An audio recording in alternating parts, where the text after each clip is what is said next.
Hello साथियों, multivariate procedure with R course में आप सभी का फिर से एक बार बहुत बहुत स्वागत है। आपने देखा कि अब तक हमने जो लेक्चर्स कंप्लीट किए हैं उसमें हमने आर सॉफ्टवेयर के जो एलिमेंट्री ऑपरेशंस होते हैं उनके बारे में सीखने की कोशिश करी है और हमारा ऑब्जेक्टिव ये था कि आर के हमारे भिन्न भिन्न जो हमारे कमांड्स होते हैं जिनका हम उपयोग आने वाले लेक्चर्स में करने वाले हैं उसको हम यहाँ पे एक साथ कंपाइल करके अपने आपको और आप सभी को हम एक लेवल पर लेकर के आना चाहते हैं। तो इस दृष्टिकोण के माध्यम से मैंने उन टॉपिक्स को आपको समझाया था। अब इस लेक्चर से हम एक नए एस्पेक्ट की शुरुआत करने वाले हैं। अब हम अपने स्टैटिस्टिक्स या जो सांख्यिकी है उसके जो टॉपिक्स हैं उनकी शुरुआत हम आज से करेंगे। अब अगर आप ध्यान दें, आपका और हमारा बेसिक ऑब्जेक्टिव क्या है? हमारा बेसिक ऑब्जेक्टिव है मल्टीवेरिएट प्रोसीजर्स। लेकिन मल्टीवेरिएट जैसा मैंने पहले बताया था वो कहाँ से आते हैं? यूनिवेरिएट, बाईवेरिएट, ट्राईवेरिएट, और जैसे जैसे हमारा उनकी डायमेंशन बढ़ती जाती है वो हमारे मल्टीवेरिएट प्रोसीजर्स में कन्वर्ट हो जाते हैं। तो मल्टीवेरिएट प्रोसीजर की शुरुआत तो जो यूनिवेरिएट से होती है और यूनिवेरिएट के कॉन्सेप्ट को जब हम बाईवेरिएट में कन्वर्ट करते हैं तो उसके अंदर हमको कुछ और इन्फॉर्मेशन मिलने लगती है और जब हम बाईवेरिएट से ट्राईवेरिएट में आते हैं तो हमको कुछ और तरीके की इन्फॉर्मेशन भी साथ में मिलने लगती है। अब सवाल यहाँ पे ये होता है कि अगर मुझे मल्टीवेरिएट प्रोसीजर को समझना है तो मेरे हिसाब से यूनिवेरिएट प्रोसीजर्स को समझना कि उन टूल्स को हम कहाँ पे इस्तेमाल करना चाहते हैं, उनके हमारे क्या क्या इंटरप्रिटेशंस होते हैं, वो बहुत आवश्यक है। मेरी समस्या ये है कि यूनिवेरिएट के केस में तो मैं आपको फ़ोटो बना करके, ग्राफिक दिखा करके, पिक्चर बना करके, कॉन्सेप्ट के माध्यम से हम आपको भिन्न भिन्न कॉन्सेप्ट को समझा सकते हैं। लेकिन जब हम मल्टीवेरिएट में आ जाएंगे तो हमारी डायमेंशन बढ़ जाती है। हम अपने इस स्लाइड्स को 2 डायमेंशन में तो आपको दिखा सकते हैं, लेकिन शायद 3 डायमेंशन या 4 डायमेंशन या उसके ऊपर जाने में मुझे कठिनाई होती है। उसके लिए मुझे खाली अपने दिमाग में सोचना पड़ता है। इस दृष्टिकोण को ध्यान में रखते हुए हम आज से अपने जो भी स्टैटिस्टिक्स के बेसिक एलिमेंट्री प्रोसीजर्स होते हैं उनका आरंभ कर रहे हैं और वहाँ से हम उनको यूनिवेरिएट से बाईवेरिएट और बाईवेरिएट से हम उनको मल्टीवेरिएट केस में एक्सटेंड करने की कोशिश करेंगे। तो सबसे पहले हम अपने कॉन्सेप्ट्स को यूनिवेरिएट में इंट्रोड्यूस करेंगे, समझेंगे, उनका इंटरप्रिटेशन देखेंगे और उसके बाद में उनको हम मल्टीवेरिएट में लेकर के आएंगे। तो इस प्रोसेस को अगर हम ध्यान में रखते हैं तो जब भी हमारे हाथ में कोई सबसे पहले डेटा सेट आता है उसके अंदर हम उस डेटा के अंदर समाहित एक बेसिक इन्फॉर्मेशन को बाहर निकालने की कोशिश करते हैं और वह बेसिक इन्फॉर्मेशन हमारी कई प्रकार की होती हैं। उस डेटा के अंदर उसका एवरेज वैल्यू, उन वैल्यूज़ का स्प्रेड, वेरिएबिलिटी, अगर हमारे पास एक से ज़्यादा वेरिएबल्स हैं तो उनके बीच में उनके संबंध कैसे हैं, उनकी जो रिलेशनशिप कैसी है, लीनियर है कि नॉन लीनियर है, और अगर लीनियर या नॉन लीनियर है तो उनकी डिग्री ऑफ रिलेशनशिप कैसी है, स्ट्रॉन्ग है, वीक है, किस प्रकार की, उसको हम क्वांटिफाई करना चाहेंगे। हमारे पास जब एक से ज़्यादा वेरिएबल बढ़ेंगे तो उन वेरिएबल्स की वेरिएबिलिटी के साथ में उनकी हमारी को वेरिएबिलिटी भी आएगी, उसको हम कैसे स्टडी करेंगे। तो इन्हीं सारे कॉन्सेप्ट्स को हम डिस्क्रिप्टिव स्टैटिस्टिक्स के अंदर पढ़ने की कोशिश करते हैं। तो आज हम यहाँ पे अपने इस लेक्चर में हम अपने पहले यूनिवेरिएट डेटा की बात करेंगे और यूनिवेरिएट डेटा में हमारे एवरेज और वेरिएबिलिटी अर्थात ये मीन वैल्यू या सेंट्रल टेंडेंसी डेटा की और डेटा की जो वेरिएबिलिटी को हम किस प्रकार से क्वांटिफाई करके समझने की कोशिश करते हैं, ये हम यहाँ पे समझेंगे और धीमे धीमे हम उसको आगे बढ़ाते हुए मल्टीवेरिएट प्रोसीजर में कन्वर्ट कर देंगे। तो इसी ऑब्जेक्टिव के साथ में चलिए हम आज यहाँ पे डिस्क्रिप्टिव स्टैटिस्टिक्स के अंदर हम सेंट्रल टेंडेंसी और वेरिएबिलिटी के हमारे पास कौन कौन से कॉन्सेप्ट होते हैं, उनको कैसे इंटरप्रेट करते हैं और साथ ही साथ उनको हम अपने आर सॉफ्टवेयर में कैसे कंप्यूट करते हैं, इन विभिन्न भिन्न विषयों पे आज चर्चा करते हैं और उनको समझने की कोशिश करते हैं। चलिए हम अपने लेक्चर को आरंभ करते हैं। अब देखिए, जब भी आपके हाथ में सबसे पहले कोई डेटा सेट आता है तो सबसे पहले आपका ऑब्जेक्टिव होता है कि उसके अंदर जो हमारी बेसिक इंफॉर्मेशन है उसके बारे में मुझे कुछ मालूम चल जाए। अब पहला सवाल तो यही आता है कि वो हमारी बेसिक ऑपरेशन क्या क्या होती है। ये बेसिक जो भी हमारी इंफॉर्मेशन होती है ये हमारे उस डेटा के अंदर भिन्न भिन्न प्रकार के जो प्रॉपर्टीज़ होती हैं उनको निकालने में सहायता करती है। जैसे हम पहली प्रॉपर्टी को बात करते हैं, वो central tendency of the data, अर्थात यह डेटा हमारा किन वैल्यू के आसपास कॉन्सेंट्रेटेड है, उसका मीन क्या है, हम जो आम भाषा में बात करते हैं, राइट। और उस सेंट्रल टेंडेंसी को या मीन वैल्यू को स्टैटिस्टिक्स में नापने के लिए हमारे पास कई सारे मेजर्स होते हैं। मीन होता है, मीडियन होता है, मोड होता है, ज्योमेट्रिक मीन, हार्मोनिक मीन इत्यादि। उसके साथ ही हम डेटा की एक और प्रॉपर्टी होती है वेरिएशन, कि हमारा डेटा का स्प्रेड कैसा है, किस प्रकार से वैल्यूज़ एक दूसरे से दूर हैं या आपस में हैं, या जो मीन वैल्यू है उससे हमारी वैल्यूज़ कितनी करीब है या कितनी दूर है। और इस वेरिएशन को नापने के लिए हमारे पास भिन्न भिन्न प्रकार के स्टैटिस्टिक्स के टूल्स होते हैं, like as variance, standard deviation, standard error, mean deviation, absolute deviation इत्यादि। तो हम इनके बारे में यहाँ पे समझने की कोशिश करेंगे। इसके अलावा जब हमारे पास दो से ज़्यादा वेरिएबल होते हैं, दो या दो से ज़्यादा वेरिएबल है, तो उनके आपस की जो एक संबंध है उसको भी हम समझने की कोशिश करते हैं। तो दो वेरिएबल्स या दो से ज़्यादा वेरिएबल्स के बीच में किसी संबंध को समझने के लिए हमारे पास कुछ और कॉन्सेप्ट होते हैं जिनको हम कोवेरिएंस, कॉरलेशन, कोएफिशिएंट इत्यादि के द्वारा समझने की कोशिश करते हैं। और जब भी हमारे पास कोई भी डेटा सेट आता है तो आपको एक बात ध्यान रखनी है कि डेटा के अंदर खुद से आपको बात करने की कैपेबिलिटी नहीं होती है। डेटा में से कोई डेटा अपना हाथ उठा करके ये नहीं बता सकता है कि हमारे अंदर ये वाली इंफॉर्मेशन छुपी हुई है या निहित है। उसके लिए आपको अपने सांख्यिकी के जो टूल्स हैं उनका इस्तेमाल करते हुए उस डेटा सेट के अंदर छुपी हुई इंफॉर्मेशन को बाहर निकालने की कोशिश करी जाती है। और इस कोशिश को करने के लिए हमारे पास ग्राफिकल और एनालिटिकल दोनों प्रकार के टूल्स होते हैं। और जब भी हमारे पास कोई डेटा आता है तो मेरी आपसे यही रिकमेंडेशन है कि आप उस ग्राफिकल और एनालिटिकल टूल दोनों को आप इस्तेमाल करने की कोशिश करिए। ग्राफिकल टूल्स में क्या होता है कि हम भिन्न भिन्न प्रकार के ग्राफिक्स तैयार करते हैं और उसको समझने की कोशिश करते हैं। जिस प्रकार से हमारे पास एक्सरे होते हैं, ईसीजी होते हैं, ईईजी रिपोर्ट होती है, हम उसके अंदर बने हुए ग्राफिक्स को देखते हैं, समझते हैं और उसके अंदर हम भिन्न भिन्न तरीके के जो इंटरप्रिटेशंस होते हैं उनको निकालने की कोशिश करते हैं। लेकिन उसके साथ में जो हमारे मैथमेटिकल फॉर्मुलेशंस होते हैं उसके द्वारा हम उसकी एनालिसिस करके उसकी न्यूमेरिकल वैल्यू को भी देखते हैं। और एक अच्छी बात ये होती है कि जो भी हमारा जिस डेटा में हमने अगर सही ग्राफिकल टूल और सही एनालिटिकल टूल लगाए हैं तो दोनों से हमको जो भी इंफॉर्मेशन मिल रही है वह एक सी होनी चाहिए। कि अगर कोई वैल्यू अगर हमको ये इंडिकेट कर रही है कि दो वेरिएबल्स के बीच में उनका संबंध बहुत ही स्ट्रांग है, तो जब हम उसको ग्राफ में देखते हैं तो भी वहाँ पे पॉइंट्स को आपस में बहुत पास पास होना चाहिए, राइट। तो अब हम सबसे पहले हम अपने एक सेंट्रल टेंडेंसी की बात करते हैं कि ये क्या चीज़ होती है।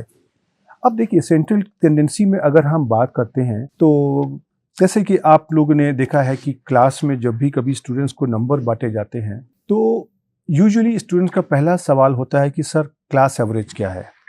क्लास एवरेज क्या होता है कि किस वैल्यू के आसपास सारे क्लास के स्टूडेंट्स को नंबर मिले हैं। जैसे कि अगर हम कहें कि अगर हमारा क्लास एवरेज अगर हमारा 100 में से 60 नंबर है तो किसी बच्चे को अगर 50 नंबर भी मिले हैं तो उसको अंदाज़ा लगेगा कि मैं एवरेज के पास हूँ। और किसी बच्चे को अगर 90 नंबर मिले हैं तो वो कहेगा कि वो क्लास एवरेज के बहुत ऊपर है। और किसी को अगर 10 नंबर मिले हैं 100 में से, वो कहेगा कि वो क्लास में बहुत ही नीचे है। लेकिन अगर किसी क्लास में अगर स्टूडेंट को जो नंबर मिले हैं उनका एवरेज अगर 90 मार्क्स अगर है तो इसका मतलब है कि अगर किसी बच्चे को अगर 95 नंबर मिले हैं तो इसमें कोई ऐसी खास बात नहीं है, सभी बच्चों ने अच्छा किया है। और इसका कोई हम ये नहीं कह सकते हैं कि ये बच्चा बहुतों से बहुत अलग है। और उसी क्लास में अगर किसी बच्चे के अगर 10 नंबर मिले हैं तो हम कहेंगे भाई बच्चे की क्लास की परफॉर्मेंस बहुत ख़राब है, क्योंकि ऑन एन एवरेज सारे बच्चों को काफ़ी नंबर मिले, इसका मतलब है कि लोगों ने पेपर अच्छा किया है, लेकिन इस बच्चे के नंबर बहुत कम आए हैं तो इसकी परफॉर्मेंस ठीक नहीं है। या उसी तरीके से अगर हम कहें कि हम अगर कहीं भी नई जगह पर जाते हैं तो हम ये पूछते हैं कि उस जगह का एवरेज टेम्परेचर क्या है और उसके अनुसार हम अपने जो क्लोथिंग्स होते हैं, कपड़े होते हैं, उनको रखते हैं। अगर कहीं पे टेम्परेचर, अगर एवरेज टेम्परेचर 10 डिग्री 15 डिग्री होता है तो हम ऊनी कपड़े रखते हैं, और अगर कहीं पे एवरेज टेम्परेचर हमारा अगर 35 डिग्री 40 डिग्री होता है तो वहाँ पे गर्मियों के कपड़े होते अपने साथ लेकर के जाते हैं। लेकिन जब हम टेम्परेचर की बात करते हैं कि किसी का जगह का टेम्परेचर अगर 35 डिग्रीज या 35 डिग्रीज है, इसका मतलब ये तो नहीं है कि पूरे दिन पूरी रात टेम्परेचर 35 डिग्री नहीं रहता है।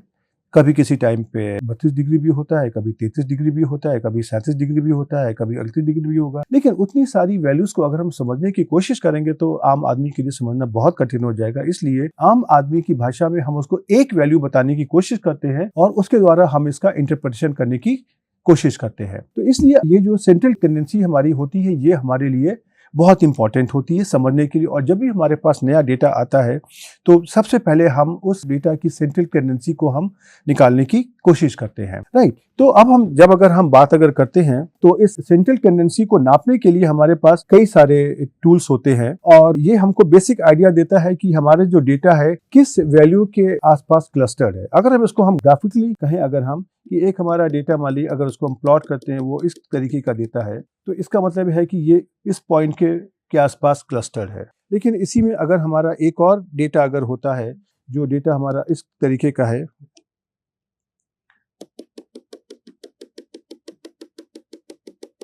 इस तरीके का डेटा है, तो यहाँ पे आप क्या कहोगे, ये जो हमारा लाल रंग के डॉट से जो हमारा डेटा आया है, ये तो यहाँ कहीं हमारा क्लस्टर है, राइट। तो ये हमको इंफॉर्मेशन अपने इस सेंट्रल टेंडेंसी ऑफ डेटा के द्वारा मिलती है। तो हम ये मानते हैं कि अगर हमारे पास कोई डेटा है x1 x2 xn, ये x1 x2 xn का मतलब हम एक बार समझ लेते हैं क्या होता है, उसके बाद में हमको आगे हमारे सारे टूल्स को समझना बहुत आसान हो जाएगा। ये x1 x2 xn है, ये जो हमारा उस डेटा की न्यूमेरिकल वैल्यू है उसको डिनोट करता है, राइट। जैसे कि अगर हम कहें कि कोई हमारा वेरिएबल है x, ये हमारा है height of the students, right. अब हमने क्या किया कि मैंने अपने पहले स्टूडेंट को कॉल किया, पहला स्टूडेंट, और उसकी मैंने हाइट नापी और उसकी हाइट को मैंने x1 से दिखा दिया। ये हमारा हो गया x1। सपोज इसकी हाइट आ गई 150 सेंटीमीटर। तो ये जो 150 सेंटीमीटर है, इसको हमने यहाँ पे डिनोट किया है x1 से, स्मॉल x1। और उसी तरीके से जो हमारा, अगर मैंने कोई दूसरा स्टूडेंट ले लिया, उसकी मैंने हाइट को बता दिया x2। सपोज ये हमारी 160 सेंटीमीटर आ गई, तो इसको मैंने डिनोट किया है स्मॉल x2 से।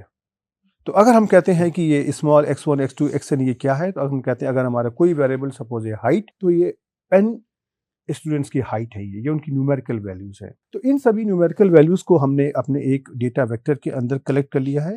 इसको कैसे करना है, जैसे हम सी कमांड करके जो भी हमारी न्यूमेरिकल वैल्यूज है उसको हम कॉमा से सेपरेट करते हुए लिख देंगे। तो ये जो हमारा स्मॉल x है, ये हमारा डेटा वेक्टर है। अब जब हम अरिथमेटिक मीन की बात करते हैं, या उसको हम कॉमन भाषा में, आम भाषा में मीन भी कहते हैं या औसत कहते हैं, इसका मतलब होता है अरिथमेटिक मीन। और इसको निकालने के लिए हम क्या करते हैं, हमारा एक्सप्रेशन होता है 1/n summation i goes from 1 to n xi, अर्थात सारी की सारी डेटा वैल्यूज का आप सम कर दीजिए, x1 plus x2 plus up to here xn, और इसको आप n से आप डिवाइड कर दीजिए नंबर ऑफ ऑब्जर्वेशन से। तो ये हमको एक अरिथमेटिक मीन की वैल्यू दे देगी ये, राइट। और इसी वैल्यू को अगर मुझे अपने R सॉफ्टवेयर में निकालना है, देन हमारा कमांड होता है मीन, MEAN, और पैरेंथेसिस में हम अपना जो भी डेटा वेक्टर है उसकी वैल्यू को लिख देंगे हम, राइट। उसी तरीके से हमारा एक और मेजर होता है ज्योमेट्रिक मीन। तो ज्योमेट्रिक मीन को हम कैसे डिफाइन करते हैं कि सारी की सारी वैल्यूज हमारी हैं x1 into x2 into here xn, और इनका हम nth रूट निकाल लेते हैं, जैसे raise to power of 1/n। तो अब आपको ये एक्सप्रेशन जो है, ये आपका ज्योमेट्रिक मीन को निकालता है। अब R सॉफ्टवेयर के अंदर ज्योमेट्रिक मीन को निकालने का कोई डायरेक्ट कमांड नहीं है, लेकिन आपके लिए तो बहुत ही आसान काम है ये। अगर आपको ज्योमेट्रिक मीन को निकालना है तो आपको इस फॉर्मूले का स्ट्रक्चर देखना है कि ये क्या आपको दिखाने की कोशिश कर रहा है। आप अगर देखिए तो ये जो ब्रैकेट के अंदर की क्वांटिटी वो क्या है, x1 into x2 into xn। इसको अगर मुझे R सॉफ्टवेयर में निकालना है तो हमको पता है कि बिल्ट इन फंक्शन हमारा होता है PROD, इसको हमने कर दिया PRODX। और उसके बाद में आपको यहाँ पे ये देना है raise to power of 1/n। तो इसके लिए मैंने कर दिया हैट, और मैंने 1/n n करना है। n आपका क्या है? n आपका है कि हमारे x1, x2, xn में कितने हमारे पास डेटा वैल्यूज हैं, अर्थात इस डेटा वेक्टर की लंबाई। तो इस डेटा वेक्टर की लंबाई जो हमारी n है उसको निकालने का हमारे पास R में एक कमांड होता है लेंथ। तो मैंने उसको लेंथ ऑफ x कर दिया। तो ये जो मैंने एक्सप्रेशन लिखा हुआ इसके द्वारा आप ज्योमेट्रिक मीन को आराम से निकाल सकते हैं। लेकिन आपने ध्यान दिया कि हमारे पास R सॉफ्टवेयर में हर चीज को निकालने के बिल्ट इन कमांड्स नहीं होते हैं, लेकिन हम अपने बिल्ट इन फंक्शन का इस्तेमाल करते हुए, अपने प्रोग्रामिंग लैंग्वेज का इस्तेमाल करते हुए हम उन फंक्शन को बहुत आराम से लिख सकते हैं।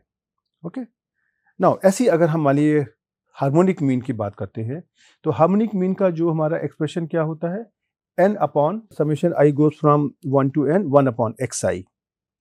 अब इसका भी हमारे पास R सॉफ्टवेयर में कोई बिल्ट इन फंक्शन नहीं होता, लेकिन आप इसका अगर स्ट्रक्चर समझने की कोशिश करिए तो ये क्या लिखा हुआ है। आप अगर इसको इस भाषा में लिखते हैं एक और तरीके, तो ये क्या लिखा है, 1 upon n summation i goes from 1 to n 1 upon xi, right.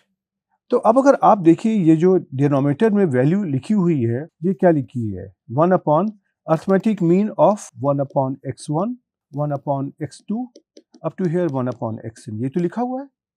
अब अगर आपको R सॉफ्टवेयर में अगर इसी बात को अगर लिखना अगर है, तो अगर आपका डेटा वेक्टर आपका अगर x होता है, इसको आप अगर 1 अपॉन x अगर कर देते हैं तो आपको 1 upon x1 1 upon x2 1 upon xn की वैल्यू मिल जाती है। तो अगर आप इस 1 अपॉन x वैल्यू का अगर आप मीन निकाल लेते हो, मीन ऑफ 1 अपॉन x, और इसका आप अगर 1 अपॉन कर देते हो, तो आपको नहीं लगता कि ये यही एक्सप्रेशन मिल जाएगा जो आपने निकालने की कोशिश की है, 1 upon arithmetic mean of 1 upon x। तो यही देखिए मैंने एक्सप्रेशन यहाँ पे लिखा हुआ है, जिसके द्वारा आप अपने इस हार्मोनिक मीन को आराम से निकाल सकते हैं। तो यहाँ भी आपने देखा कि हार्मोनिक मीन को निकालने का मेरे पास कोई बिल्ट इन फंक्शन नहीं है, लेकिन हमने अपनी प्रोग्रामिंग लैंग्वेज और जिस तरह के मैथमेटिकल ऑपरेशंस को देख करके मैंने काम किया है, उसको मैंने यहाँ पे आराम से निकाल लिया है, राइट। अब हम एक और टूल की बात करते हैं, मीडियन। मीडियन क्या होती है? यह वह वैल्यू है जो हमारे टोटल नंबर ऑफ ऑब्जर्वेशन को दो हिस्सों में ऐसे डिवाइड करती है कि उस वैल्यू के ऊपर और नीचे हमारे पास बराबर ऑब्जर्वेशंस होते हैं, और उस वैल्यू को हम कहते हैं मीडियन। और मीडियन को निकालने का हमारे पास जो बिल्ट इन कमांड है वो है मीडियन, MEDIAN, मीडियन x। अब एक फर्क तो यहाँ पे ये आता है कि मीन और मीडियन दोनों हमारे सेंट्रल टेंडेंसी ऑफ डेटा को बताते हैं, लेकिन हमको किस जगह पे उनको इस्तेमाल करना है। हम एक छोटा सा उदाहरण लेते हैं। मैंने एक वैल्यू ली 1 2 3, इसका जब मैंने अर्थमेटिक मीन निकाला तो कितना आया, 1 + 2 + 3 6, 6 डिवाइडेड बाई 3 2। और इसी की अगर मैंने मीडियन निकाली अगर, तो ये क्या हो गया, मिडिल मोस्ट वैल्यू, ये हमारी आ गई 2। लेकिन इसी डेटा में अगर मैंने एक और वैल्यू चूज कर दी, सपोज मैंने कर दिया 1 2 3 और एक 100, तो इसका जो हमारा अर्थमेटिक मीन कितना आ जाएगा, ये हो जाएगा 106 डिवाइडेड बाई 4, ये हमारा 25 पॉइंट समथिंग आ जाएगा। और अगर इसकी अगर हम मीडियन निकालेंगे तो क्या आ जाएगा, ये हमारा जो हमारे 20 की दो वैल्यूज हैं 2 और 3, दोनों का अर्थमेटिक मीन आ जाएगा। तो ये कितना हो जाएगा, 2.5। अब जरा सा आप यहाँ पे एक बात समझने की कोशिश करिए। जब हमारा डेटा था 1 2 3 तो उसका अर्थमेटिक मीन था 2, और जब उसके अंदर मैंने एक बहुत ही एक्सट्रीम वैल्यू को ऐड कर दिया तो हमारा mean, arithmetic mean 25 point something हो गया। लेकिन अगर हम इसी इफेक्ट को अपने अगर मीडियन पर देखने की कोशिश करते हैं तो क्या होता है, मीडियन था हमारा 1 2 3 के केस में 2, और जब मैंने यहाँ पर एक एक्सट्रीम वैल्यू को ऐड कर दिया 100 को, तो भी हमारा मीडियन 2 से खाली 2.5 हो गया। तो अर्थमेटिक मीन 2 से 25 पॉइंट समथिंग हो गया, और मीडियन हमारा 2 से 2.5 हो गया। तो इसका मतलब क्या हुआ कि मीडियन के ऊपर एक्सट्रीम वैल्यू का इफेक्ट बहुत कम पड़ता है। तो ये आपको देखना होता है, और ये आपका फैसला होता है कि आप किस डेटा की सिचुएशन में अर्थमेटिक मीन निकालना चाहते हैं और किस डेटा की सिचुएशन में आप मीडियन को निकालना चाहते हैं। यह फैसला आपका होता है। और इन्हीं कॉन्सेप्ट को जो हमने आपको अर्थमेटिक मीन या इस तरह के कॉन्सेप्ट बाकी दिए हैं, उनको हम धीमे धीमे करके आपको मल्टीवेरिएट प्रोसेस में आगे करके दिखाएंगे। राइट, तो अब हम आपको एक छोटा सा उदाहरण लेते हैं कि आप इन चीज़ों को यहाँ पर कैसे निकालेंगे। एक मैंने बहुत छोटा सा उदाहरण लिया है जिसमें जहाँ पर मैंने कुछ स्टूडेंट्स के इम्तहान के नंबर हैं, उनको मैंने एक डेटा वेक्टर मार्क्स के अंदर स्टोर कर लिया है और इसमें से है कि उन बच्चों के 100 में से इतने, किसी के 68 आए हैं, किसी के 82 आए हैं, किसी के 63 आए हैं एंड सो ऑन। तो अब अगर हमको ये देखना है कि इसका अर्थमेटिक मीन क्या था, तो अर्थमेटिक मीन में आपने देखा हमारा कमांड क्या था, मीन। तो मैंने यहाँ पे कर दिया मीन ऑफ मार्क्स, इसकी वैल्यू आ गई 63.2। और उसी तरीके से अगर इसका हमको ज्योमेट्रिक मीन निकालना है, तो हमने जो अपना एक्सप्रेशन ज्योमेट्रिक मीन के लिए डेवलप किया था उसको मैंने यहाँ पे लिख करके x की जगह मैंने कर दिया मार्क्स। तो इसकी वैल्यू देखिए 59.61099 आ गई और ये इसके स्क्रीनशॉट्स भी हैं। तो आप भरोसा कर सकते हैं कि ये वैल्यू जब आप R कंसोल में करेंगे तो यही आएंगी। ओके, उसी तरीके से जब हम अपने हार्मोनिक मीन की बात हम करते हैं, तो हार्मोनिक मीन का हमारा एक्सप्रेशन क्या था, 1 अपॉन मीन ऑफ 1/x। तो x की जगह मैंने कर दिया मार्क्स और जब ये वाला मैंने यहाँ पे एक्सप्रेशन लिखा तो इसकी वैल्यू हमारी कितनी आ गई, 55.78। और इसी मीडियन का जब मैंने इसी मार्क्स का जब मैंने मीडियन निकालने की कोशिश करी तो ये हमारा आ गया मीडियन ऑफ मार्क्स, ये हो गया 63। तो आपने देखा कि क्या बोलते हैं कि इन वैल्यूज़ को निकालना बहुत ही आसान काम होता है, ये कोई कठिन काम नहीं है। और ये तो हम आपको यूनिवेरिएट में बता रहे हैं, बाद में हम इसको आपको मल्टीवेरिएट या बाईवेरिएट के केस में एक्सटेंड करके दिखाएंगे। लेकिन अभी हम इसको जरा सा आर सॉफ्टवेयर में करके देखते हैं कि इनको मुझे कैसे करना है। तो सबसे पहले मैंने अपने जो मार्क्स का जो डेटा वेक्टर क्रिएट कर लिया। अब मेरे को यहाँ पर मीन निकालना है, मीन ऑफ मार्क्स। ये आपका कितना हो गया, 63.2। और जो भी अगर हम यहाँ से अपना अगर हम इसका ज्योमेट्रिक मीन अगर निकालना चाहते हैं, इसका भी कमांड मैंने यहाँ पे कॉपी कर लिया जिससे मेरा टाइम बच जाएगा। तो ये देखिए 59.61099 आ गया। और उसी तरीके से अगर हम यहाँ पे अगर हम अपना जो हार्मोनिक मीन है उसको अगर हम निकालते हैं तो हार्मोनिक मीन हमारा कितना आ जाएगा, 1 upon mean of 1 upon marks. तो देखिए 55.78 आ गया। और उसी तरीके से अगर हम यहाँ पे इसका अगर मीडियन निकालना चाहते हैं तो मीडियन ऑफ मार्क्स कितना आ जाएगा, देखिए आपने देखा कि ये बहुत ही आसान काम है इसको करना। अब हम अपने इस अर्थमेटिक मीन का यूनिवेरिएट डेटा के केस में कॉन्सेप्ट देने के बाद में आपको जरा अब हम वेरिएबिलिटी के कॉन्सेप्ट को देने की बात करते हैं कि वेरिएबिलिटी का कॉन्सेप्ट आप कैसे निकालेंगे और इसकी आवश्यकता क्या होती है।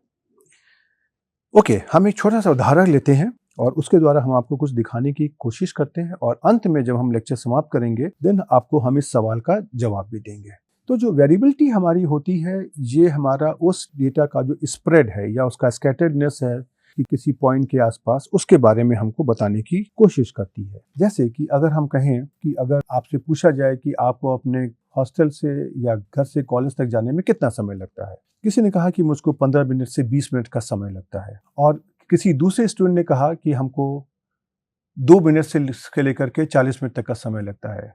दोनों के स्टेटमेंट में कुछ आपको अंतर दिखाई पड़ रहा है। जब आपने 20 से 25 मिनट की बात करी है तो उसके अंदर वेरिएबिलिटी बहुत कम है, लेकिन जब आप अपने इस 2 से 40 मिनट की बीच का तो उसमें वेरिएबिलिटी बहुत ज़्यादा है। तो देखिए वेरिएबिलिटी का कॉन्सेप्ट ऐसा है जो सब कुछ समझता है, लेकिन उसको हम क्वान्टिफाई करने के लिए आपको यहाँ पे 2 डेटा सेट लेते हैं। एक डेटा सेट में मैंने वैल्यू ली है, 3 वैल्यू ली हैं, सिर्फ 360, 370, 380 और दूसरे सेट में मैंने वैल्यू ली हैं 200 और 1000। तो आप देखोगे कि जो पहले डेटा सेट में जो हमारी वैल्यूज आई हैं उनका अर्थमेटिक मीन कितना है, 360 + 370 + 380 डिवाइडेड बाई 3, 370। और दूसरे केस में भी 10 + 100 + 1000 डिवाइडेड बाई 3, 370। आपको यहाँ पे क्या दिखाई पड़ रहा है कि इस डेटा सेट में वैल्यूज काफी पास हैं और दूसरे डेटा सेट 2 में वैल्यूज बहुत दूर हैं, लेकिन दोनों का अर्थमेटिक मीन तो एक सा ही आ रहा है। तो अब सवाल ये है कि इन दोनों डेटा सेट के अंदर जो भी हमारी हिडन प्रॉपर्टीज हैं, छिपी हुई प्रॉपर्टीज हैं, उनको कैसे बाहर निकाला जाए, क्योंकि अर्थमेटिक मीन तो दोनों डेटा सेट का समान आ रहा है। तो दोनों डेटा सेट को कैसे डिफरेंशिएट किया जाए, कैसे दोनों में अंतर किया जाए, राइट। तो इस अंतर को समझने के लिए हमको अपने वेरिएबिलिटी को मेजर करने के हमारे डिफरेंट मेजर्स होते हैं, उनको समझना बहुत आवश्यक है। तो वेरिएबिलिटी को मेजर करने का एक हमारा बहुत ही पॉपुलर जो टूल है वो है वेरिएंस। तो वेरिएंस को हम कैसे डिफाइन करते हैं? It is something like 1/n summation i goes from 1 to n summation xi minus x bar whole square. अब अगर आप समझने की कोशिश करिए तो ये क्या कर रहा है। ये आपके पास डेटा, अगर हम यहाँ पे इस तरह का अगर हम 5 डेटा लिख लेते हैं और सपोज इसका जो अर्थमेटिक मीन होगा कहीं यहाँ पर होगा, तो ये वैल्यू हमारी है x1, ये x2, ये x3, ये x4 और ये x5, और ये हमारी इनकी अर्थमेटिक मीन है सपोज x बार। तो ये क्या कर रहा है कि ये सबसे पहले ये इस x1 माइनस x बार, x2 माइनस x बार, x3 माइनस x बार, x4 माइनस x बार और x5 माइनस x बार के बीच की दूरी निकाल रहा है। अब ये हो गई हमारी xi माइनस x बार को, इसने ये 5 दूरी निकाली, i गोज फ्रॉम 1 to 5। अब समस्या ये आती है कि हर एक ऑब्जर्वेशन की दूरी तो अलग अलग है, लेकिन हमको तो एक कंसोलिडेटेड मेजर चाहिए ना, जो हमको एक ही वैल्यू में कुछ अगर मेरे को समझा सके, दिखा सके। तो मैंने एक काम सोचा कि क्यों ना एक काम करें कि इन सारे जो हमारी ये डिफरेंसेस आ रहे हैं xi और x बार के बीच में जो दूरियां आ रही हैं, इनका हम अर्थमेटिक मीन निकालें। तो इसका मैंने अर्थमेटिक मीन निकाल लिया, सपोज जैसे ऐसे करके। अब इसका क्या कॉन्सिक्वेंस होगा? इसका कॉन्सिक्वेंस तो ये होगा कि अगर हम इसको सॉल्व करने की कोशिश करें तो ये क्या हो जाएगा, 1/n summation n xi minus 1/n summation n x बार। इसको हम लिख सकते हैं n टाइम्स x बार, और यहाँ भी n times x bar divided by n, और यहाँ पे हम लिख सकते हैं x, और ये तो 0 हो गया। इसका मतलब क्या हुआ कि क्या हमारे डेटा में कोई वेरिएशन ही नहीं है? नहीं, वेरिएशन तो है, लेकिन जो हमने इसको नापने का तरीका लगाया है उसमें कुछ समस्या है। ये समस्या क्यों आ रही है? क्योंकि मैंने यहाँ पे xi माइनस x बार के बीच की का जो डिफरेंस है उसको लिया है। अब आप ऐसे सोचिए कि अगर आपके पास एक डेटा सेट है, तो कुछ वैल्यूज डेटा सेट में आपकी अर्थमेटिक मीन के ऊपर की होंगी और कुछ नीचे की होंगी। तो जब आप उनका अंतर लेने की कोशिश करेंगे तो कुछ हमारे जो अंतर हैं पॉजिटिव होंगे, कुछ नेगेटिव होंगे, और जब आप उनका अर्थमेटिक मीन निकालने की कोशिश करोगे तो हो सकता है कि उसकी वैल्यू 0 या 0 के बहुत क्लोज आ जाए। इसका मतलब ये हुआ कि हमने ये जो अपना मेजर निकाला है, इसके अंदर समस्या है कि हमको इस मेजर को जो डिविएशंस हो रहे हैं, डिफरेंस आ रहे हैं, उनका जो साइन है उससे इंडिपेंडेंट करना पड़ेगा। तो xi माइनस x बार को अगर मुझको इसके सिंबल से, जो हमारे प्लस या माइनस हो सकते हैं, इससे अगर इंडिपेंडेंट बनाना अगर है तो हमारे पास दो ऑप्शन है, या तो हम इसकी एब्सोल्यूट वैल्यू निकाल लें और या हम xi minus x bar whole square कर दें, और इसको निकालने के बाद में हम इन सारी वैल्यूज का अर्थमेटिक मीन निकाल लें। तो संभवतः जो हमको मेजर मिलेगा उसके अंदर xi माइनस x बार का जो अंतर है, उसका जो साइन है, उसका इफेक्ट नहीं पड़ेगा। और इन्हीं कॉन्सेप्ट को ध्यान में रखते हुए हम लोगों ने दो तरीके के मेजर्स डिफाइन करे हैं। एक हमारा है वेरिएंस, जो हमारा xi minus x bar whole square पर बेस्ड है, और दूसरा हमारा है एब्सोल्यूट मीन डेविएशन, जो हमारा absolute value of xi minus x बार के ऊपर बेस्ड है, राइट। तो इन दोनों मेजर को हम यहाँ पे समझने की कोशिश करते हैं और देखते हैं कि उनको हम अपने आर सॉफ्टवेयर में किस प्रकार से कंप्यूट करेंगे। तो अगर आपको वेरिएंस अगर निकालना अगर है, तो वेरिएंस का देखिए फॉर्मूला हमारा ये होता है, ये आपको ध्यान में रखना है, 1/n summation i goes from 1 to n xi minus x bar whole square. और इस क्वांटिटी को अगर आपको अपने आर सॉफ्टवेयर में कंप्यूट करना है तो ये हमारा क्वांटिटी होती है VARX। लेकिन एक अंतर क्या है कि जिन लोगों को सांख्यिकी के बारे में बैकग्राउंड होगी और उनको स्टैटिस्टिकल इन्फरेंस का आइडिया होगा, तो ये जो वेरिएंस हमारे पास जब भी डेटा में आता है, ये तो वेरिएंस एक पॉपुलेशन का होता है और उसको हम अपने सैंपल की बेसिस पर निकालने की कोशिश करते हैं। तो जो हमारा पॉपुलेशन वेरिएंस होता है, उसको अपने सैंपल की बेसिस पर एस्टिमेट करने के लिए हमारे पास दो तरह के एस्टिमेटर होते हैं। एक हमारा होता है ये तो जो हमने ऊपर लिखा हुआ है, i goes from 1 to n xi minus x bar, और एक हमारा होता है 1/n-1 summation n xi minus x bar whole square. ये दो एस्टिमेटर होते हैं जो हमारे एस्टिमेशन के जो हमारे तरीके होते हैं, क्योंकि अननोन पैरामीटर को हम एक से ज़्यादा तरीकों से निकाल सकते हैं, तो ये दो अलग अलग तरीके से आते हैं और इनकी अपनी अलग अलग प्रॉपर्टीज़ होती हैं। जैसे कि अगर हम कहें तो ये जो हमारा एस्टिमेटर होता है ये हमारा अनबायस्ड एस्टिमेटर होता है पॉपुलेशन वेरिएंस का, और जो 1/n वाला जो एस्टिमेटर है ये हमारा बायस्ड एस्टिमेटर होता है। लेकिन अगर हम वेरिएबिलिटी की बात करें तो 1/n summation xi minus x bar whole square की जो वैल्यू आएगी वो 1/n minus 1 summation i goes from 1 to n xi minus x bar whole square से कम आएगी। लेकिन ये हमारे अपने स्टैटिस्टिक्स के अपने एस्पेक्ट हैं। लेकिन जो मैं आपको यहाँ पे बताना चाहता हूँ वो ये है कि ये जो हमारा वेरिएंस ऑफ x कमांड है ये हमारा इस वाले वेरिएंस को एस्टिमेट करता है 1/n minus 1 summation i goes from 1 to n xi minus x bar whole square. और इसमें से आप देखेंगे कि अगर हमारा सैंपल साइज की वैल्यू अगर एक रीजनेबली बड़े साइज की है तो दोनों की वैल्यू में प्रैक्टिकली कोई फर्क नहीं आएगा। नहीं, अब वेरिएंस के अंदर एक समस्या यह है कि वेरिएंस में आपने देखा कि इसमें xi minus x bar whole square है, अर्थात अगर आपने हाइट का अगर वेरिएंस निकाला अगर है तो ये हाइट स्क्वायर के फॉर्म में आएगा, राइट। अब किसी बात को समझने के लिए अगर उसकी वेरिएबल की और उसकी वेरिएबिलिटी की जो डायमेंशन अगर एक होती हैं तो उनको समझना ज़्यादा आसान हो जाता है। तो इस बात को ध्यान में रखते हुए ये स्टैंडर्ड डेविएशन का कॉन्सेप्ट इंट्रोड्यूस किया गया जो हमारे इस वेरिएंस का पॉजिटिव स्क्वायर रूट होता है। तो इस स्टैंडर्ड डेविएशन निकालने के लिए हमको क्या करना है, वेरिएंस से खाली स्क्वायर रूट लेना है। इसके लिए हमारे पास कमांड है SQRT ऑफ VARX। इसके द्वारा हम अपने इस स्टैंडर्ड डेविएशन को आराम से निकाल सकते हैं, राइट। अब जैसा मैंने आपको बताया कि हमारे पास वेरिएंस को एस्टिमेट करने के लिए हमारे पास दो वेरिएंट होते हैं, एक का डिवीजन होता है n और एक का होता है 1/n माइनस 1, जैसा कि ये मैंने आपको बताया। तो ये जो हमारा अगर हमको अपने इसी वेरिएंट को अगर n वाले वेरिएंट को अगर मुझे निकालना होता है अगर उसको तो हमको कुछ नहीं करना है, खाली अपने VARX कमांड को हमको n माइनस 1/n से अगर हम मल्टीप्लाई कर देंगे तो हमको वो 1/n वाला वेरिएंट मिल जाएगा, राइट। लेकिन इससे कोई जब तक कि हमारा डेटा साइज एक रीजनेबली बड़े साइज का है इसका मुझे कोई बहुत फर्क नहीं दिखाई पड़ता है, क्योंकि आप वैसे भी देखोगे तो ये हमारा क्या लिखा हुआ है n minus 1/n variance of x, तो ये क्या लिखा हुआ है 1 माइनस 1/n। तो जैसे जैसे हमारी n की वैल्यू अगर बढ़ती जाएगी तो 1/n हमारा बहुत छोटा होता जाएगा, और बेसिकली वेरिएंस ऑफ x को अगर हम डिवीजन n या n माइनस 1 के हिसाब से एस्टिमेट करेंगे तो इसमें कोई प्रैक्टिकली फर्क नहीं आएगा, ओके। जिस तरह से हमारा वेरिएंस एक मेजर होता है वेरिएबिलिटी को नापने का, उसी प्रकार से हमारे पास कुछ और भी मेजर्स होते हैं। एक हमारा होता है रेंज, राइट।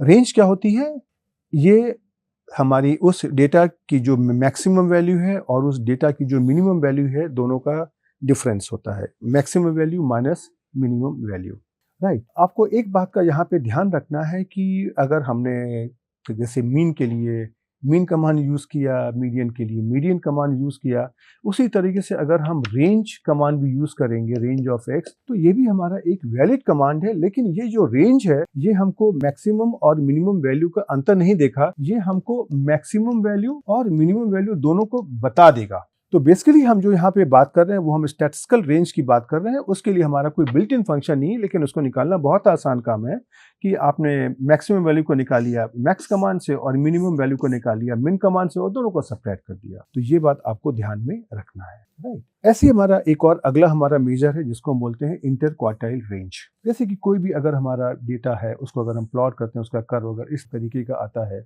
तो वह वैल्यू जो इस टोटल फ्रीक्वेंसी को दो पार्ट में डिवाइड करता है उसको हम बोलते हैं मीडियन, अर्थात इस मीडियन के नीचे और ऊपर 50% वैल्यू होंगी। उसी तरह से अगर हम इसको हम फर्दर डिवाइड कर दें तो ये हमारा हम इसको 4 बराबर हिस्सों में डिवाइड कर सकते हैं। तो ये जो वैल्यू हमारी एक्स एक्सिस पे है इसको हम कहते हैं फर्स्ट क्वार्टाइल, दूसरी वैल्यू को सेकंड क्वार्टाइल, तीसरी वैल्यू को थर्ड क्वार्टाइल और चौथी वैल्यू को फोर्थ क्वार्टाइल, राइट। तो हर एक जो क्वार्टाइल हमारा है, ये हमारा पहला क्वार्टाइल है, ये हमारा दूसरा क्वार्टाइल है, ये हमारा तीसरा क्वार्टाइल है, ये हमारा चौथा क्वार्टाइल है।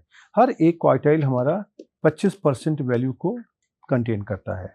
इनको हम बोलते हैं Q1, Q2, Q3, Q4, अर्थात first, second, third and fourth quartile. In quartiles के जो बीच में, इन क्वार्टाइल्स की जो वैल्यू है उनके जो बीच का अंतर होता है, ये भी हमको वेरिएबिलिटी के बारे में इंडिकेट करता है। तो जब हम अपने थर्ड क्वार्टाइल और फर्स्ट क्वार्टाइल, तीसरे और पहले क्वार्टाइल का जब हम अंतर निकालते हैं, इसको हम बोलते हैं इंटर क्वार्टाइल रेंज। और इंटर क्वार्टाइल रेंज को आर सॉफ्टवेयर में निकालने के लिए हमारे पास कमांड होता है IQRS। IQR हमारा इंटर क्वार्टाइल रेंज, लेकिन इसको हमको अपर केस अल्फाबेट्स में लिखना है और पैरेंथेसिस में हम लिख देंगे X, राइट। इसके द्वारा हम अपनी इंटर क्वार्टाइल रेंज को भी निकाल सकते हैं। अब अगर हम इंटर क्वार्टाइल रेंज को अगर हम हाफ कर देते हैं तो उसको हम बोलते हैं क्वार्टाइल डेविएशन। ये भी हमारा एक मेजर है वेरिएबिलिटी को मेजर करने का। तो इसको अगर हमको निकालना है तो बहुत आसान है। हमने अपनी इंटर क्वार्टाइल रेंज को कैसे निकाला है, third quartile minus first quartile. अगर हम इसको हाफ कर दें तो ये मुझको क्वार्टाइल डेविएशन मिल जाएगा। तो इंटर क्वार्टाइल रेंज को निकालने का हमारा जो बिल्ट इन फंक्शन था वो था IQR, और इसको अगर हम 2 से डिवाइड कर दें तो ये मुझको क्वार्टाइल डेविएशन दे देगा। इस तो IQR X डिवाइडेड बाई 2 से हमको क्वार्टाइल डेविएशन मिल जाएगा। अब जब मैंने आपको वेरिएबिलिटी का कॉन्सेप्ट बताया तो मैंने बताया कि आपको xi माइनस x बार को अगर मुझको अपने पॉजिटिव और नेगेटिव साइन से इंडिपेंडेंट बनाना है तो हमारे पास 2 ऑप्शंस हैं, या तो हम उसका स्क्वायर कर दें या हम उसकी एब्सोल्यूट वैल्यू ले लें। तो जब हमने इसको स्क्वायर किया तो मुझे वेरिएंस मिल गया। नाउ अब हम इसकी एब्सोल्यूट वैल्यू लेते हैं। तो एब्सोल्यूट वैल्यू आप अगर लेंगे xi माइनस x बार की, जैसे मैंने ये लिखा हुआ है, और उसका अर्थमेटिक मीन अगर निकालेंगे तो इसको हम बोलते हैं मीन डेविएशन, राइट। अब इस मीन डेविएशन को निकालने के लिए हमारे पास कोई built in function R software में नहीं होता, लेकिन इसका फंक्शन मुझे खुद से लिखना होता है। लेकिन ये तो बहुत ही आसान काम है। आपको एब्सोल्यूट वैल्यूज को निकालने का बिल्ट इन फंक्शन पता है, क्या होता है, ABS, राइट। और अर्थमेटिक मीन को निकालने का क्या आपका फंक्शन होता है, मीन। तो आप अगर इस मीन डेविएशन के फॉर्मूले पर ध्यान दें तो इसका आपको बिल्ट इन फंक्शन पता है, ये जो एब्सोल्यूट वैल्यू है इसका भी फंक्शन पता है, और ये जो आपने समेशन लिखा हुआ है इसका भी आपको बिल्ट इन फंक्शन पता है। तो हम यहाँ पे इस मीन डेविएशन का एक्सप्रेशन अपने आप से लिख सकते हैं। कैसे? सबसे पहले xi जो लिखा है उसके लिए मैंने कर दिया x, उसके बाद कर दिया मीन ऑफ x, और उसके बाद में हमने इसका ले लिया एब्सोल्यूट वैल्यू, और एब्सोल्यूट वैल्यू के बाद में जितनी भी वैल्यूज हमारी आएंगी उसका मैंने ले लिया सम, और उसको मैंने n से डिवाइड कर दिया, उसको हमने लेंथ ऑफ x। यही एक्सप्रेशन मैंने यहाँ पर लिखा हुआ है। लेकिन इसके अलावा एक और भी आसान तरीका है जिसके बारे में हम आपको यहाँ पे बता सकते हैं। वो आपकी कैपेबिलिटी पे डिपेंड करता है कि आप किस प्रकार से करते हो। आप अगर देखो तो मैंने जो absolute value of x minus mean of x, इसी का तो मैंने अर्थमेटिक मीन निकाला है। हम यहाँ पे इसको डायरेक्ट अगर हम mean of absolute value of x minus mean of x अगर लिख देंगे तो भी मुझको एक ही वैल्यू मिल जाएगी। तो इस फंक्शन के द्वारा मैं आपको ये दिखाना चाहता था कि आर सॉफ्टवेयर में एक ही काम को करने के कई तरीके होते हैं। ये आपकी इच्छा है, ये आपका फैसला है कि आप किस तरीके को इस्तेमाल करना चाहते हो, राइट। अब हम आपको ये उदाहरण लेकर के दिखाते हैं। हमने जो अपना पहले एक डेटा वेक्टर लिया था मार्क्स का, उसी के अंदर जरा सा हम इन चीज़ों को आपको दिखाते हैं। तो देखिए ये आपके डेटा वेक्टर है मार्क्स का, ये, राइट। यहाँ पर मैंने स्टूडेंट्स के नंबरों को एक डेटा वेक्टर में स्टोर किया हुआ है। अब इनका आपको अगर वेरिएंस निकालना है तो देखिए क्या हो जाएगा, VAR और पैरेंथेसिस में आप कर देंगे मार्क्स, तो आपको ये वैल्यूज मिल जाएंगी। और इन्हीं का अगर आपको स्टैंडर्ड डेविएशन निकालना है तो आप इसका स्क्वायर रूट निकाल लीजिए, square root of variance of marks, या आपको इसी का 439.3143 का स्क्वायर रूट मिल जाएगा 20.95। और ये देखिए इनके स्क्रीनशॉट भी हैं। उसी तरीके से आप अगर इसमें से अगर इंटर क्वार्टाइल रेंज अगर निकालना चाहते हैं तो आपको कमांड लिखना होगा IQR मार्क्स, पैरेंथेसिस में लिखना होगा, आपकी वैल्यू मिल जाएगी 33। और अगर आपको क्वार्टाइल डेविएशन अगर निकालना है तो आपको क्या करना है, इंटर क्वार्टाइल रेंज को 2 से डिवाइड करना है। तो आपने कर दिया IQR of mark divided by 2, तो ये कितना हो गया, 33 का हाफ 16.5।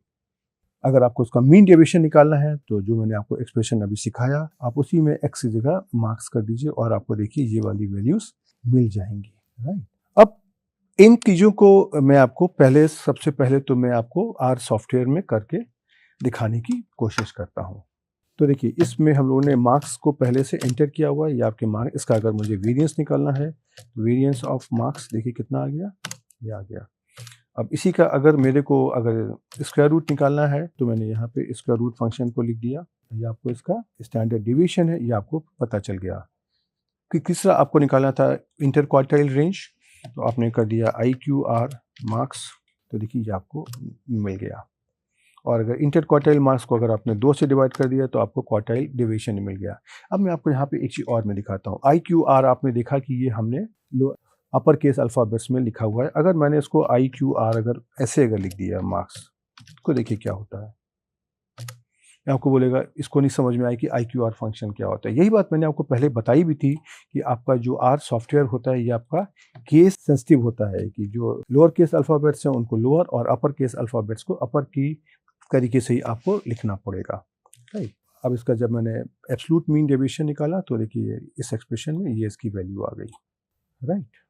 अब हम आपको इस अंतिम स्लाइड में आपके सवाल का जवाब देना चाहते हैं, जो हमने यहाँ पर आपको दिखाया था कि आपके पास ये 2 डेटा सेट्स हैं और दोनों की अर्थमेटिक मीन बराबर आ रही है 370। तो दोनों डेटा सेट में क्या अंतर है या हम अपने इन दोनों डेटा सेट में कैसे फैसला करें कि उनकी क्या क्या प्रॉपर्टीज़ हैं। तो देखिए आप अगर यहाँ पर अगर देखने की कोशिश करिए अगर, तो जो पहला डेटा सेट है उसमें से मीन की वैल्यू आई थी 370। अब इसका आपने वेरिएंस निकाल दिया, तो वेरिएंस कितना आ गया 100।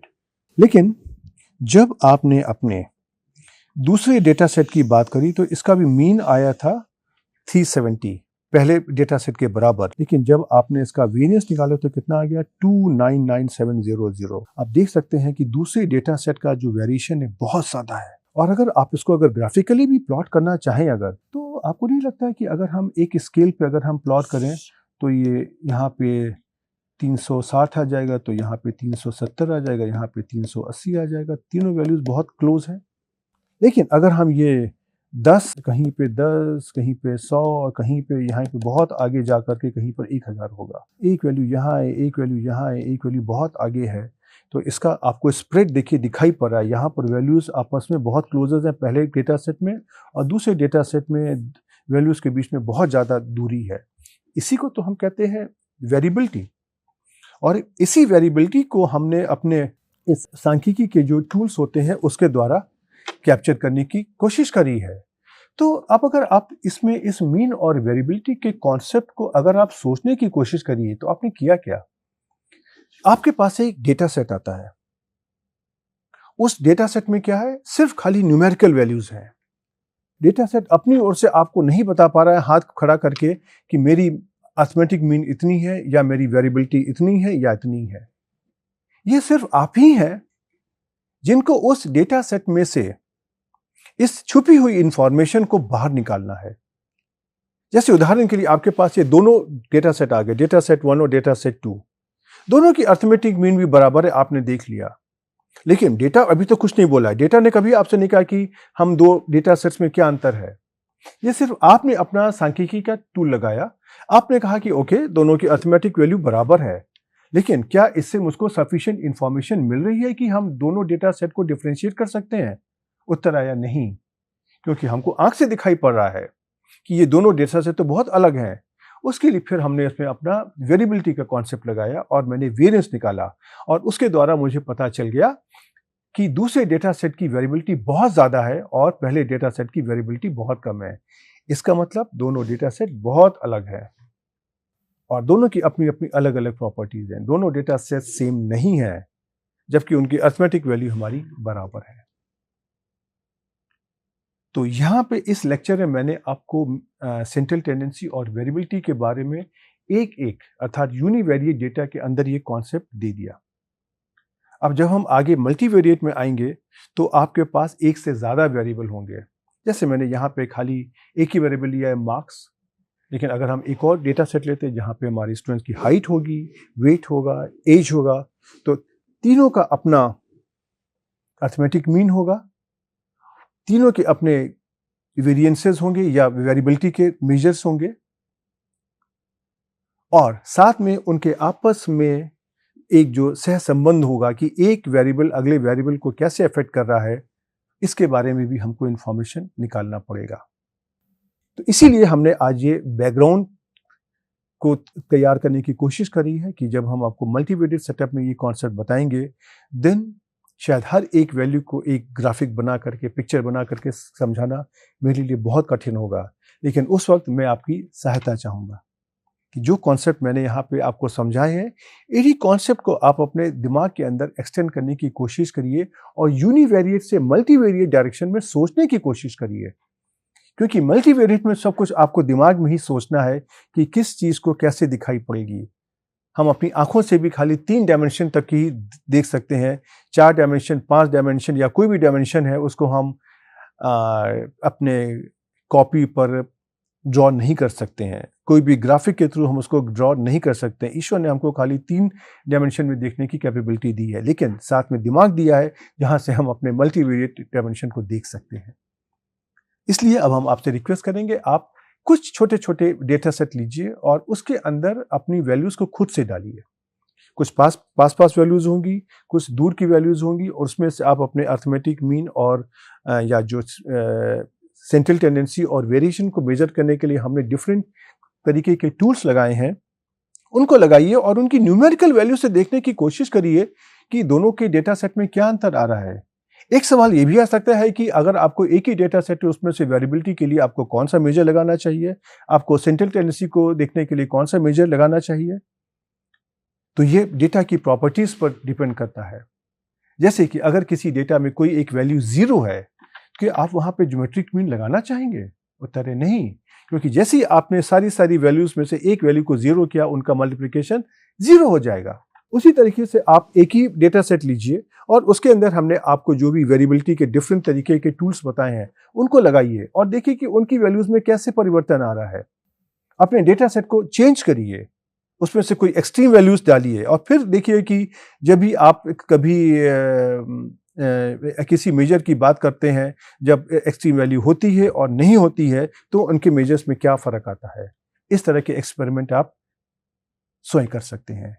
जितना ज़्यादा आप डेटा के साथ में दोस्ती करेंगे, जितना ज़्यादा आप डेटा के साथ में खेलने की कोशिश करेंगे, उतना ही ज़्यादा आपको डेटा की अंडरस्टैंडिंग होगी। बचपन में भी हम जिन अपने दोस्तों के साथ ज़्यादा खेलते थे, उनकी दोस्ती मेरी लंबे समय तक चलती थी और उनको हम अच्छे तरीके से समझते थे। वही कार्य आपको इस कोर्स में मल्टीवेरिएट प्रोसीजर के साथ भी करना है। तो आप इन चीज़ों की प्रैक्टिस करिए और हम आपको अगले लेक्चर में फिर से कुछ और कॉन्सेप्ट्स समझाने की बात करते हुए आएंगे। तब तक के लिए गुड बाय।